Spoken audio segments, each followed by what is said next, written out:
Welcome back to Conflicts of Interest. This is episode 388. I'm the host, Kyle Anzalone, joined by co-host Connor Freeman. Connor, how you doing?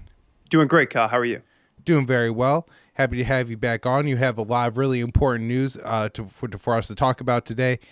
Just want to mention for everyone to check out the show. You can find it at antiwar.com on the blog. It's hosted at the Libertarian Institute. And to follow the show on Twitter at con_interest. And with that, let's get into the one story I have today, Connor, is this one that I wrote for the Libertarian Institute with Will Porter on February 22nd. Ukrainian military appears to be using U.S.-made Black Hawk helicopter. Ukraine's military intelligence agency has shared photos of a Black Hawk helicopter. The American-made aircraft was painted with a Ukrainian flag, and the intel org suggested it was used in military operations. Two photos showing a Black Hawk were posted on the Twitter account and website for Ukraine's main Directorate of Intelligence on Tuesday.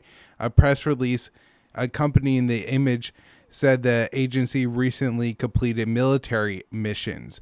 Military intelligence aviation of Ukraine continues its work on the front lines of the defense of our country. Reconnaissance pilots have just returned from another combat mission, it said, adding that combat helicopters significantly increased the capability of special units of the main Directorate of Intelligence and the effectiveness of special operations. And so this kind of sounds like, I don't know, an agency that would be like a CIA/DIA, where they're using and commanding the special operations forces, but it's also a Ukrainian intelligence agency. We continue in the article. Another aircraft seen in the photos was identified by the Drive as a Ukrainian Mi-27 Hind. It's unclear how Kiev obtained the American helicopter or whether it has been used in combat operations. Officially, the White House has approved sending Soviet-era Mi-17 helicopters, aircraft formerly owned by the Afghan government prior to its collapse in 2021, though it has made no mention of Black Hawks to date. In June, the Assault and Reconnaissance Wing of the Intelligence Directorate, known as the Shaman Battalion, claimed to have carried out operations inside Russian territory, according to the Times of London. The outlet said that the commandos were flown into the country via helicopter, but did not specify one type. These are also the Ukrainian forces, or at least a part of this battalion. Who knows if the same troops or not, that were deployed to Afghanistan, so they do have some experience likely on, in around American equipment, working with the Americans in that country. Despite repeated demands from Kiev, President Joe Biden has resisted sending long-range weapons over concerns they could be used for attacks on Russian soil. However, the White House has nonetheless authorized increasingly heavy arms shipments, including the ground-launched small-diameter bombs, which can strike targets more than 90 miles away, as well as dozens of HIMARS, multi-launch rocket platforms, and a Patriot missile battery, and a number of other systems. And with that, I'll go ahead and hand it over to Connor to get some updates on North Korea and Iran. Yeah, absolutely. So this is a piece I wrote for antiwar.com on February 19th. North Korea launches ballistic missiles in response to war drills. So the U.S. flew long-range supersonic bombers during war drills with Japan and South Korea. Now, North Korea fired off these ballistic missiles as a response. There were two instances of this. So one of them, the most important one probably, was on Sunday and was reported on Monday. But it was a ballistic missile that they fired off as a response to these war drills, these large-scale war drills that were carried out by the U.S., Japan, and South Korea this last weekend. On Monday, Japan's Coast Guard announced that North Korea launched two ballistic missiles. Kim Yo-jong, the sister of North Korean leader Kim Jong-un, warned against the increased presence of U.S. strategic assets on the Korean peninsula, saying the frequency of using the Pacific as our firing range depends upon the U.S. forces' action character. So as a warning to upcoming joint U.S.-South Korean military exercises, Pyongyang fired what Tokyo called an ICBM-class ballistic missile off Japan's west coast. North Korea has conducted a record number of these launches since Washington and Seoul resumed large-scale war games last year.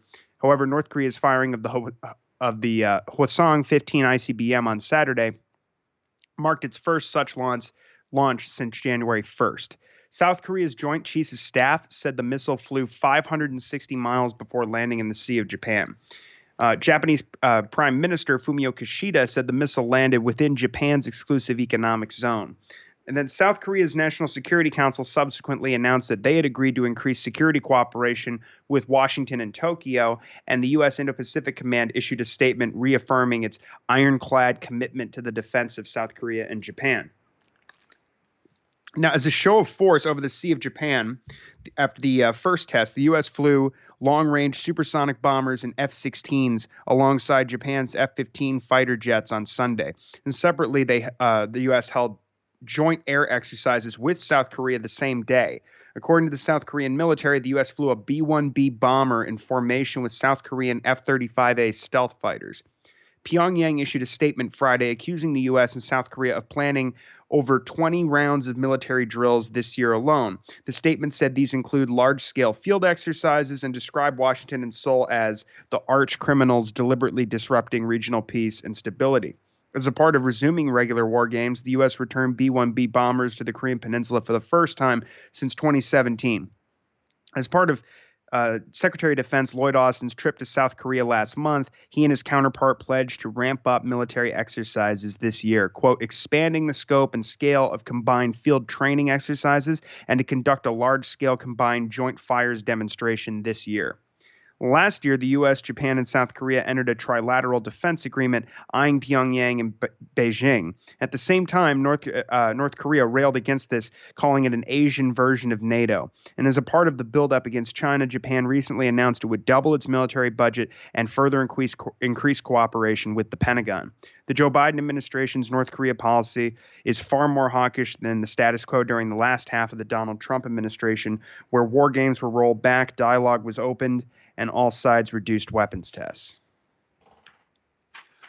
All right. Now, moving on to Iran, we got some horrible news from some UN experts on sanctions. So we have this is from Dave DeCamp on February 16th. UN experts, Iranians with blood disorder are dying due to U.S. sanctions.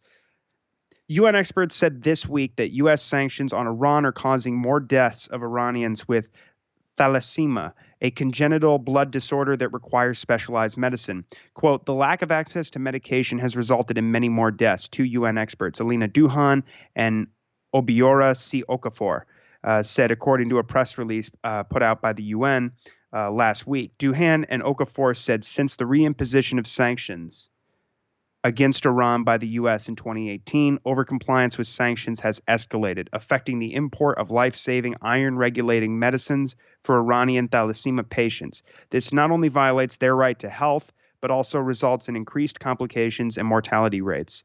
The U.S. insists that sanctions on Iran technically have exemptions for humanitarian goods, but history shows international banks and companies generally avoid doing business with heavily sanctioned nations altogether due to fears of running afoul of the restrictions of running afoul of the Treasury Department. The humanitarian exemptions for medical goods and U.S. sanctions regulations are complex and unclear. In addition, recent U.S. practices impose high fines on pharmaceutical companies selling medicine to Iran, triggering fear in medical delivery and insurance business sectors, the experts said. They added a key medicine for thalassemia produced by a Swiss pharmaceutical group, and ingredients for these medicines made by a French company were denied to Iran due to sanctions. According to the UN press release, Iran has a particularly high number of thalassemia patients who require specialized medicines during blood transfusions. Duhan and Okafor said the legality of U.S. sanctions and their enforcement is, quote, doubtful under international law. They called for the U.S. to ensure the humanitarian exemptions for medicines are effectively implemented, that any obstacles in financial transactions for medical purposes are lifted, and that no secondary sanctions are imposed on those individuals or entities engaging with Iran and Iranian business in this regard. Duhan is a UN special rapporteur for the impact of unilateral coercive measures and has previously called for the lifting of all sanctions on Iran due to their impact on civilians. More recently, she has called for the U.S. and other Western countries to lift their sanctions on Syria in the wake of a devastating earthquake that has killed about 6,000 Syrians. The U.S. issued a 180-day exemption for its sanctions on Syria that applies to, quote, all transactions related to earthquake relief efforts. But Duhan and Other UN experts say that is not enough, and they're calling for the lifting of all sanctions, which are specifically designed to prevent Syria's reconstruction. And that's a reference to a direct quote from Antony Blinken. All right, now this next one. U.S. ambassador says Israel can do whatever they need against Iran. This is from February 20th by Dave again at antiwar.com. The comments came a few weeks after an Israeli drone attack on a facility in the Iranian city of Isfahan, which we covered earlier on the show. Tom Nides, the U.S. ambassador to Israel, said Sunday that Israel could do whatever they need against Iran and says the U.S. has no plans to pursue a revival of the JCPOA, the Iran nuclear deal. Nides said, according to Times of Israel, as President Biden has said, we will not stand by and watch Iran get a nuclear weapon, number one. Number two, he said, all options are on the table. Number three, Israel can and should do whatever they need to deal with Iran, and we've got their back. The U.S. threats against Iran over its nuclear program continue, even though the Pentagon acknowledged in its recently issued nuclear posture review that Iran is not building a nuclear bomb. It also said the same thing in the Pentagon's national defense strategy as well. Nides added that the cooperation between Israel and the U.S. vis-a-vis Iran is lockstep every day. His comments came a few weeks after Israel launched its drone attack on Isfahan, the military facility in Isfahan. And while Israel hasn't officially taken credit for the attack, it has a history of launching similar operations. Of course, we've covered myriad drone strikes carried out by the Israelis in Iran, especially in the last couple of years. And U.S. officials told the media that Israel was responsible. U.S. officials speaking to the Wall Street Journal, I believe just a day after the attack, said that the attack at Isfahan came at a time where Washington and Tel Aviv were discussing ways to counter Iran's military capabilities, hinting, of course, at potential U.S. involvement. One reason why the U.S. would support Israeli attacks on Iran is Tehran's alleged support for Russia in the conflict in Ukraine, although Iran still insists that they have not provided military equipment to Moscow since the invasion began last February. The Iranians, this is Nides again, the Iranians are providing drones to Russia, and those drones are killing innocent Ukrainians. There is no chance today of us going back to the negotiating table. Well, we're arming Israel, and I'm going to get to some stories here toward the end of the show where they're killing a hell of a lot of people right now. Now, this next story is more bad news. Israel, Saudi Arabia hold talks on increasing military ties. This is from Dave DeCamp on February 21st at antiwar.com. So Tel Aviv's new government under Benjamin Netanyahu has stepped up U.S.-backed talks with Saudi Arabia on forging stronger military and intelligence ties. And this is from a Bloomberg report on last Friday, or Bloomberg reported on Friday this week. The talks are part of an effort to forge a NATO-style anti-Iran alliance in the region between Israel and Washington's Gulf Arab allies. While Saudi Arabia has not normalized with Israel, the two countries have quietly increased cooperation, including by participating in their first public joint military exercises last year. The Bloomberg report said that Israel and Saudi officials held talks ahead of the meeting of the U.S. Gulf Cooperation Council working group that took place on February 16th. More talks were expected to happen at the Munich Security Conference, which was held over the weekend. Israel has increased cooperation. This article is from last Friday. I misspoke earlier. Israel has increased cooperation with the U.S. Gulf allies since normalizing with the UAE and Bahrain in 2020 under the Abraham Accords. Since then, the U.S. has brought Israel under the umbrella of U.S. Central Command, the command responsible for the Middle East. Including Israel in CENTCOM operations facilitates more Israeli-Arab cooperation. Israel previously fell under EUROCOM since they didn't have relations with most U.S. allies, the Gulf satellites in the region. The U.S. and Israel want a future anti-Iran alliance in the Middle East to focus on integrated air defense systems. Saudi officials have insisted that normalizing with Israel won't come unless there's a creation of a Palestinian state, which is, of course, at this point, highly unlikely, as the new government led by Netanyahu is vowing to expand settlements in the West Bank and killing record numbers of Palestinians.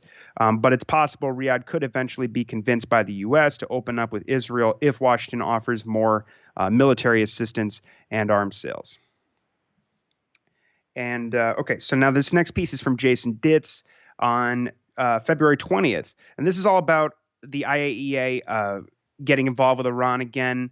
There could be some good news here. essentially, and I'm going to get to this in just a moment, but some particles of uranium were found that were enriched to 84%, which could be a big deal. Of course, there would have been a lot of panic, but it looks like the IAEA is handling this fairly well.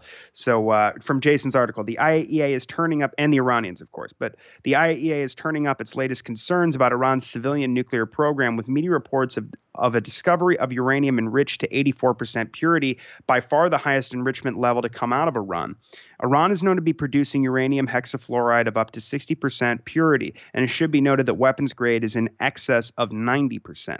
Thus, neither the 60% stockpile nor these 84% particles are actually a proliferation risk for atomic weapons. The expected spin is that the newer top-line enrichment level is closer to 90%, therefore representing a big change. The misunderstanding is that the existence of 84% purity particles does not imply overall enrichment to that level. It seems that no deliberate enrichment above 60% has taken place, and Iranian authorities confirmed their operations are still set to 60% enrichment and below.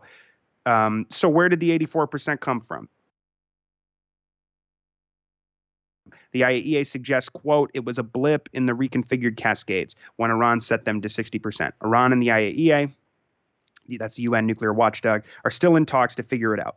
Either way, the production of 84% particles was a one-off. They were not weapons grade to begin with, and the Iranians don't seem to be making efforts to replicate that enrichment process, even if they suspected doing so was practical. It is effectively a fluke and does not include any escalation of the process. Okay, so now this next one is from Jason again on the 22nd, and it's about the IAEA officials have now arrived in Tehran and they're working together to resolve the issue. So Iran's foreign ministry reports that IAEA officials are in Tehran for ongoing talks to resolve questions and ambiguities created by a UN inspector. The situation involves the discovery of 84% purity uranium particles, the highest level putatively found in Iran, and well above the 60% purity level to which Iran admits enriching. And they committed, I believe it was, I want to say in 2021, but that they would never exceed that level. They would never exceed 60%. Now, while media are making a big deal about 84% being almost weapons grade, which is above 90%, the IAEA reacted fairly modestly, suggesting that the few particles may have been created during configuration of enrichment. And it seems the resolution of the question is going easily as well, with Iranian nuclear spokesman Behruz Kamalvandi reporting that the finding of such particles as part of the enrichment process is perfectly normal. Even expected findings can lead to problems with international responses to Iran's nuclear program. This could have easily been spun to be a stepping up of the level of enrichment, even though Iran has never given any indication of seeking to enrich above a 60% level. Such spin leads to a lot of tiresome panic, but it may be even more noteworthy this time that the IAEA took the finding at face value and sought more information instead of flying off the handle. Iran seems more than able to resolve the questions, and this might be the start of a new period of cooperation for all sides. That would be some very good news, actually, because it's been very difficult. The IAEA became so politicized over the last couple of years over this issue. Now, this next one is from Dave DeCamp.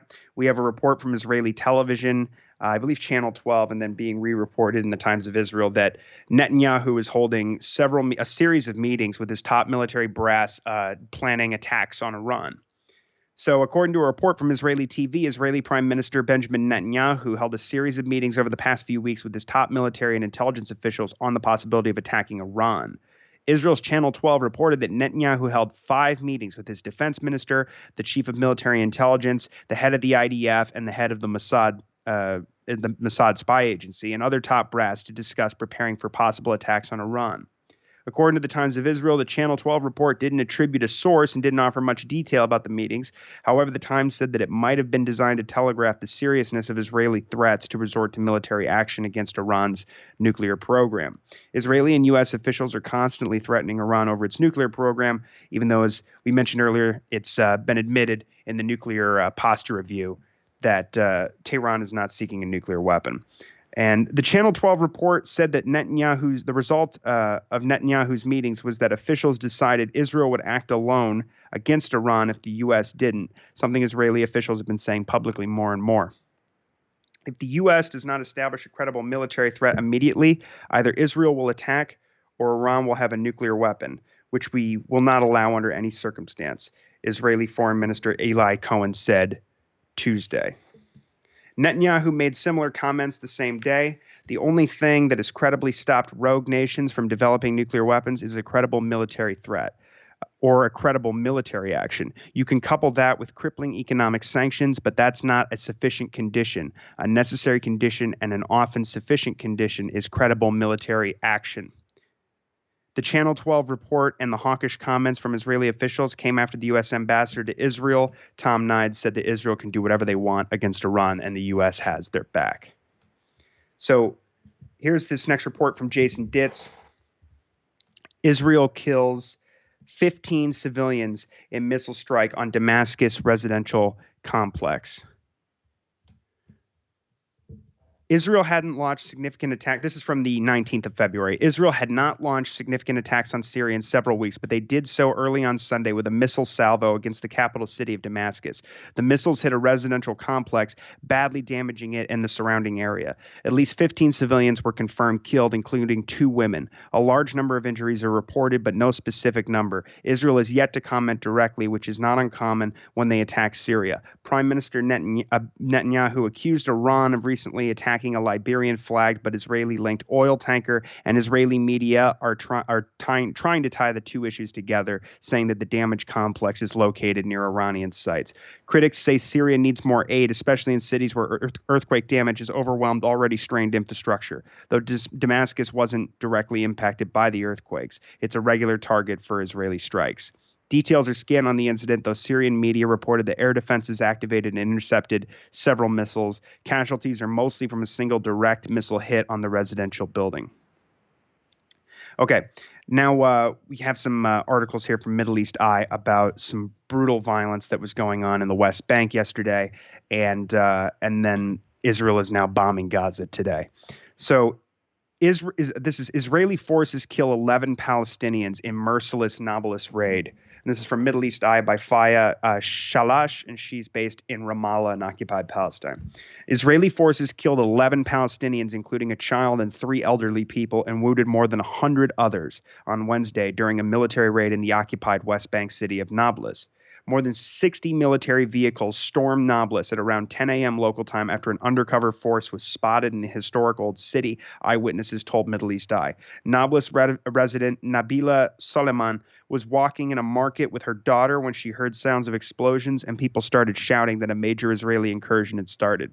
Quote, "It was very scary. We could hear the sounds of explosions and people screaming in the street, and many of us started crying and praying to God to protect the city and its residents," Soleiman told Middle East Eye.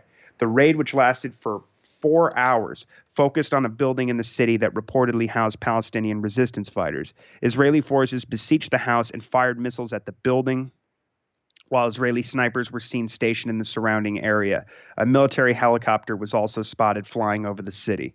Palestinian media said 2 fighters, Hussam Bassam Aslim, who's 24, and Mohammed Omar Abu Bakr, who's 23, were inside the house and refused to surrender. In an alleged recording by Aslim that was shared on social media after the raid started, he is purportedly heard saying, "We're in trouble, but we won't surrender ourselves. We won't hand over our weapons. I'll die as a martyr. Keep carrying weapons after us." The Israeli military confirmed it conducted an operation in Nablus to arrest 3 people for allegedly planning and carrying out attacks against Israeli targets in recent months. It added that it shot back when coming under fire and after people threw explosives and Molotov cocktails toward troops. The Lion's Den armed group said in a statement via its Telegram page that its fighters engaged Israeli forces in armed clashes alongside other armed groups in the city, including the Balata Brigade and the Nablus Brigade. According to the Palestinian Health Ministry, 10 people were killed in the raid. The Lion's Den said 6 of them, including Aslim and Abu Bakr, were fighters. The pair are affiliated with the Lion's Den, which has grown in prominence over the past year as deadly Israeli crackdowns in the occupied West Bank have intensified. The other 9 dead, named by the ministry, are Adnan Sab Baraz, who's 72, Anan Shahwat Enab, who's 66, Abid El-Aziz Al-Ashkar, who's 61, Mohammed Farid Saban, who's 16, Tamir Namir Minwai, who's 33, Mohammed Khalid and Busi, who's 25, Masab Munir Owais, who's 26, Walid Riyad Dakhil, who is 23, and Hasser Jamil Kianar, who's 23 as well. Eyewitnesses Abital Mansour said that once the undercover force was spotted in the city, the military immediately sent reinforcements, started firing live bullets, tear gas, and sound bombs. Solomon told Middle East Eye that she quickly hid in a shop where Israeli forces began firing live rounds.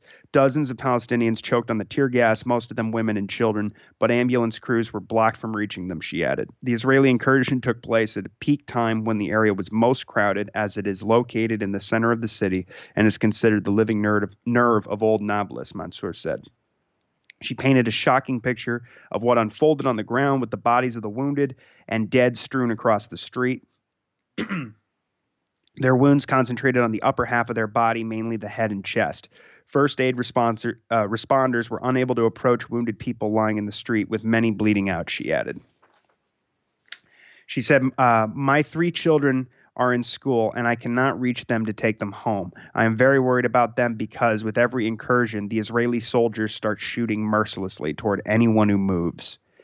A similar Israeli raid in a neighboring city, Jenin, of course, took place last month, in which 10 Palestinians were murdered.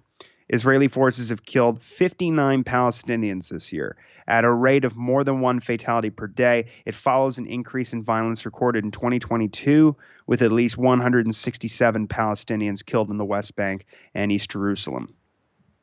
Now, Israel is... and now they've bombed Gaza because the Gazans, some of the resistance groups in Gaza said that they were monitoring the situation very closely. I believe one of the spokesmen referred to it as a barbaric massacre. And so here's another piece from Middle East Eye. From today, Israeli fighter jets struck targets in the Gaza Strip on Thursday morning after rockets were fired from the besieged Palestinian enclave following a deadly raid in Nablus, which killed 11 people. There were no reports of casualties on either side yet in Gaza, but I got this maybe an hour and a half ago. Columns of smoke were seen rising from the targeted sites, while several houses were also damaged by the shelling. One of the missiles hit a location at the entrance of the Al-Barej refugee camp in central Gaza, Wafa news agency reported. The Israeli army tweeted that it targeted a weapons manufacturing site and military compound belonging to Hamas in central and northern Gaza. Hours earlier, rockets were launched from the enclave toward Israel, triggering warning sirens across several cities and towns near Gaza, including in Ashkelon and Sirdat. 6 rockets were fired, of which 5 were intercepted by the Iron Dome missile defense system, and 1 fell in an uninhabited area, the Israeli army said. The Islamic Jihad group claimed responsibility for the rocket fire and called on resistance forces to respond to the raid on Nablus, which was the deadliest Israeli raid in nearly 20 years. So this new government, led by Netanyahu, filled with all these right-wing fanatics, are just killing people and stoking war with the Iranians, of course. And it's just been brutal to see all this going on. And really, the crimes of Israel, which are all crimes of the United States, completely disproves any of this ridiculous rhetoric we hear constantly about, the rules-based international order, and that's what we have to fight for in Ukraine, because God knows we would never let somebody just annex some territory, and that's a violation of its sovereignty. Well, Biden has not walked back on recognizing the annexation of the Golan Heights in Syria. We occupy a third of that country, stealing their oil, stealing their wheat, and Israel bombs that country on a regular basis on almost every week. That's why Jason had to even say in this article, it's odd that they haven't bombed them in the last couple of weeks. And even with the earthquake situation, there's no limits to how cruel the Israelis can be with the people that they either occupy or have caged in an open air concentration camp like Gaza, or just have decided that they can just bomb at will. As in Syria, and participate in the dirty war there. They killed like 500,000 people, which is at this point probably a low estimate.